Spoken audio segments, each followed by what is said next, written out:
It was just very overwhelming, just the relief. It was just a weight had kind of been lifted off my shoulders, and it was just his smile, and it was just very emotional for us all, very emotional. But yeah, really nice, a nice moment.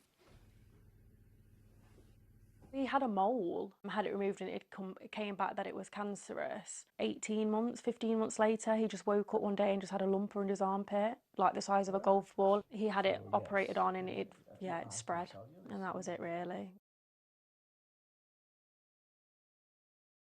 Growing up, I think I always wanted kind of the traditional way, you know, you meet someone, you get a house, you get married, have a baby. I remember just typing in on Google, like, how do I have a baby on my own?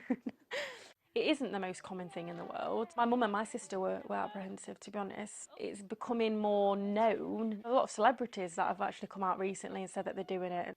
I knew the NHS wasn't an option for me being a single woman. All the clinics I was looking at, like £10,000.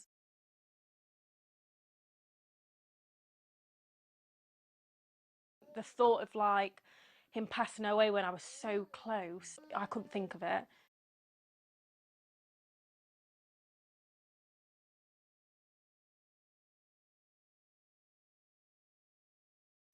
It was just something I think he's wanted for a long time, and I think he called himself Grandad as well, which was very emotional. I think it was a big day, not just for us, but for him as well.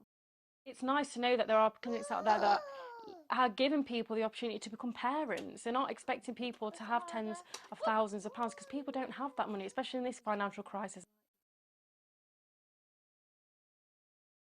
He has brought a lot of joy to us all. He got us through a really horrible time.